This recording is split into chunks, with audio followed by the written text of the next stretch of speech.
Van Helsing, no livro Drácula, diz o seguinte: nada tema, nem se alegre por enquanto, pois o que desejamos pode ser a nossa ruína. Van Helsing é o típico arquétipo do sábio, ele sempre dá conselhos excelentes. Tem várias partes do livro do Bram Stoker que eu anotei assim, que é tudo quase só do Van Helsing, porque ele é muito sábio. Só que vamos parar e refletir um pouco sobre a vida. Muitas vezes a gente não deseja aquilo que vai nos fazer mal, porque a gente não teve uma percepção correta do panorama geral das coisas. Eu sou Thiago Krasevski, não esquece de deixar o teu like nesse vídeo. A jornada dos 7 Cavaleiros do Poder está encerrando as inscrições, faltam 6 dias para acabar. Corre, primeiro link da descrição. Claro que o contexto em que o Van Helsing diz isso é o seguinte: eles estão indo em grupo caçar o Drácula, só que o Drácula é um homem muito sábio, ele viveu séculos e séculos, então ele tem uma sapiência anormal, porque coletou muita informação.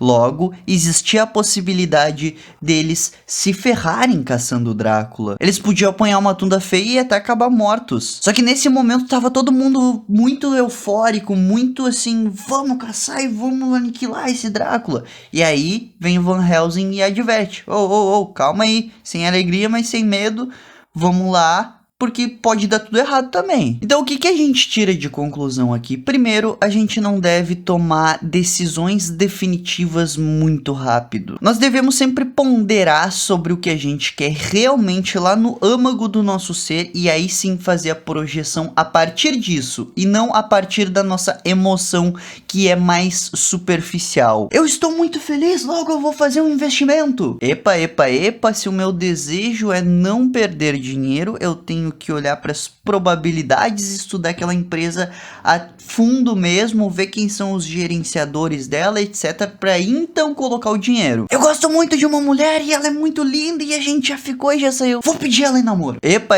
pera aí, velho, talvez ela nem goste de ti, tu não tem como ter essa certeza se isso não saiu da boca dela ainda. Especialmente em relacionamentos, pelo amor de Deus, tem um período de amadurecimento de conhecimento entre vocês, pelo menos 2 meses conversando antes de uma investida séria de verdade. Agora, também eu sei que tu não era lúcido sobre essas coisas e provavelmente tu fez muita porcaria na tua vida, e nesse caso, mude as tuas decisões devagar, ok? Talvez tu tenha se jogado, por exemplo, no primeiro emprego que apareceu, e aí tipo assim, tu tá nele agora e tu não sabe como reagir porque é uma droga, tu nem se imaginou que estaria tão estressado assim.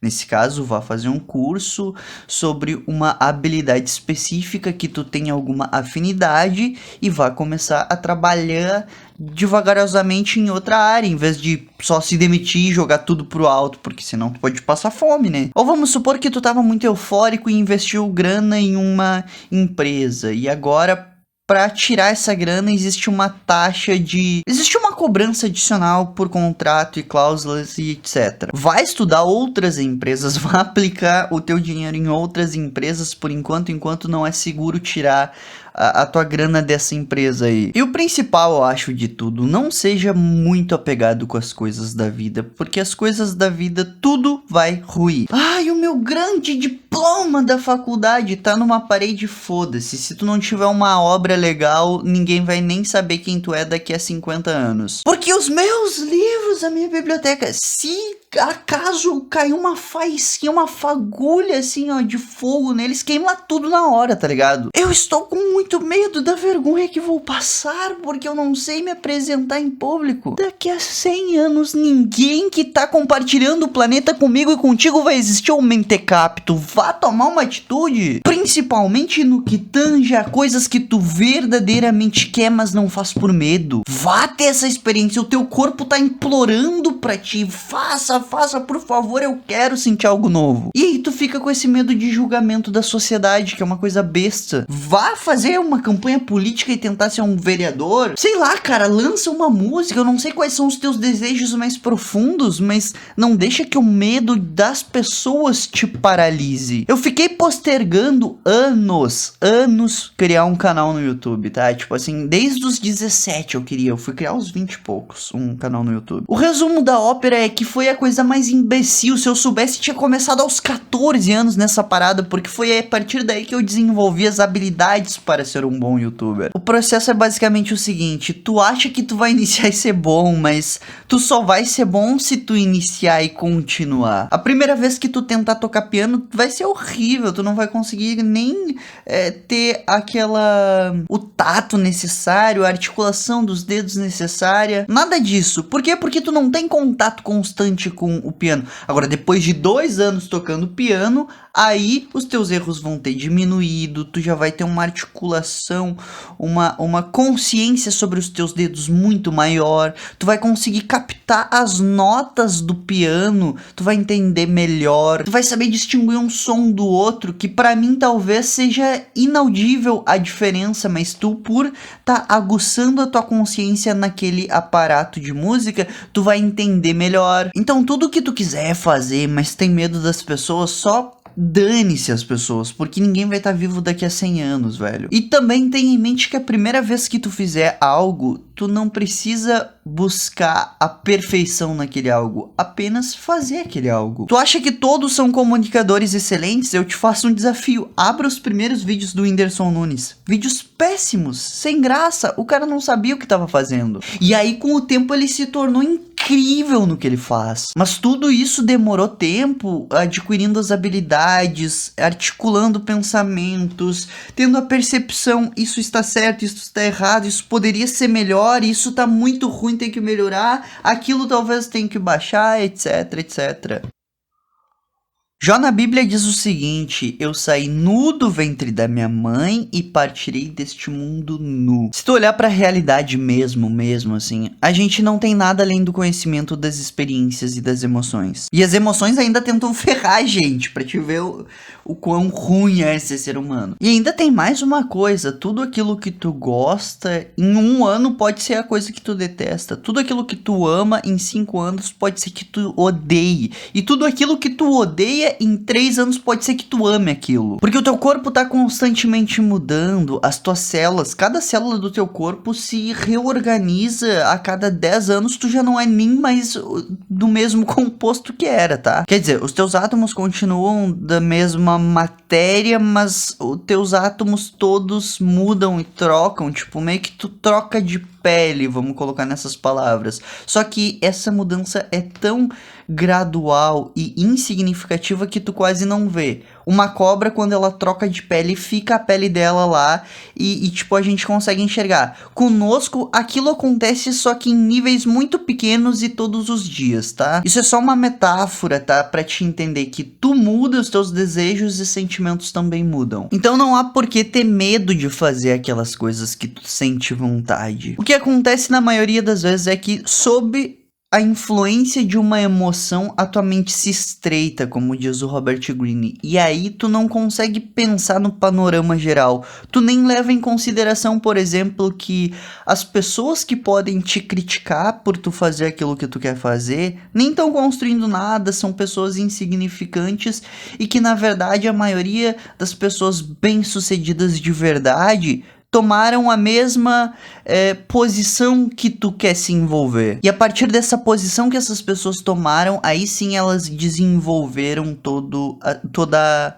a autoridade que elas têm. Por exemplo, pode parecer uma coisa muito idiota se tu falar para os teus amigos ou para os teus pais: quero escrever um livro. Talvez todo mundo te diga: mas isso não dá dinheiro, mas isso é imbecil, mas ninguém lê. Bom, no Brasil eu acho que até se pensa que ninguém lê mesmo, né? Faz parte do cotidiano a burrice. Mas aí as pessoas estão te desmotivando, mas nem percebem que quase todas as pessoas importantes realmente escreveram livros. Ora, a gente conhece o William Shakespeare porque é comentado por aí, ninguém nunca escreveu nada, ou porque as suas obras são maravilhosíssimas. A gente conhece Bram Stoker porque o Drácula é um livro fenomenal, ou porque as pessoas ficavam dizendo: nossa, esse Bram Stoker é muito virtuoso e etc. Então, se for do teu desejo escrever um livro, não peça conselhos, apenas comece a escrever esse livro. A maioria das pessoas vai olhar pelo estigma da emoção: mas tu vai perder tempo de curtir a vida escrevendo, mas tu pode ser ridicularizado pela tua opinião,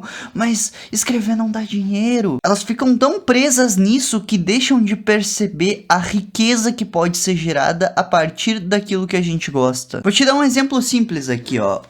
O Homem e Seus Símbolos. O último livro, se eu não me engano, que foi escrito pelo Carl Jung. Na verdade, nem é todo dele esse livro, porque ele fez meio que uma equipe de pessoas que tentaram deixar o mais inteligível possível para um público comum as ideias dele e as investigações dele. Mas enfim, através do Carl Jung, no primeiro capítulo desse livro, eu pude constatar um evento que acontece hoje, tá? Só que é datado das tribos mais ancestrais, tribos primitivas da gente.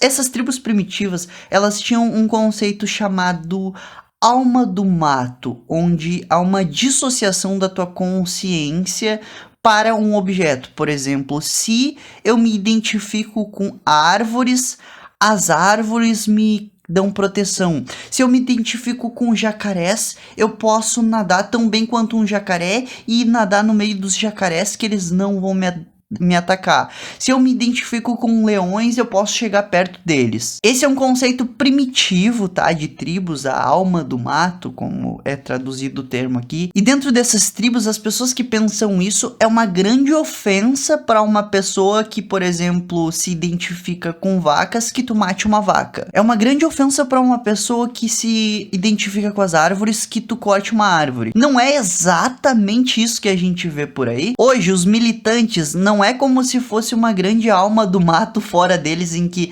eles se identificam com algo fora deles e que é extremamente ofensivo, que tu não defenda exatamente as mesmas coisinhas que eles. Enfim, a contribuição desse livro é muito boa, eu tô recém no primeiro capítulo e já tô amando. Não sei se vou indicar ou não, se tu quiser ler ou não é teu problema. Mas observe que o Carl Jung nem ia escrever esse livro, ele foi convencido por causa de um sonho.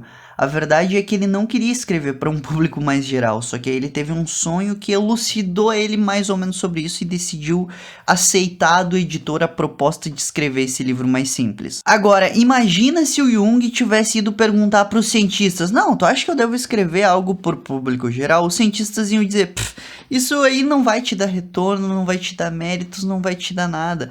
Porque os cientistas iam olhar pelo estigma da autoridade, da emoção da autoridade, na verdade, iam aconselhar o Jung a não nos elucidar um público mais simples, ávido por informação. Se eu não me engano, isso aconteceu com Pedro Calabres também. Ele conta que quando ele iniciou o canal no YouTube, o Neurovox, os cientistas falavam para ele: vai escrever paper, vá fazer pesquisa, vá escrever livros em vez de fazer um canal no YouTube, porque isso aí não te dá currículo. E agora tá aí o Pedro Calabres com um dos maiores canais de neurociência do mundo, ou o maior do mundo, e explica pra gente conceitos maravilhosos. Enfim, eu quero que tu pense na tua mente com um conceito que o Buda utilizou, que é o seguinte: o conceito da água. O cara chegou numa poça de água e balançou ela, e ele não conseguiu ver o reflexo dele, porque a água ficava se balançando toda, então apareceu uma imagem distorcida dele próprio. Agora, quando essa água calmou, ele pôde se ver como se fosse um espelho nessa água. A tua mente funciona exatamente da mesma forma. Quando tu tá muito emocionado, quando tu tá sob estresse intenso ou sob felicidade intensa, é como se as águas da tua mente tivessem assim, e tu não consegue fazer uma leitura da situação de forma adequada. Agora, quando tu tá calmo, tu consegue enxergar com nitidez os problemas daquilo que tu tá implicando, as soluções possíveis para esses problemas, etc. Um conjunto de informações muito maiores é disponibilizado para uma mente calma, enquanto que uma mente conturbada pelas emoções não consegue ter esse mesmo acesso a um tanto maior de informações. Então, tudo que tu for decidir na tua vida, primeira coisa, blinde-se de emoções externas que podem te influenciar a ter medo, a ficar receioso. Claro, não seja incauteloso. A cautela tem que permanecer na tua vida sempre, tá?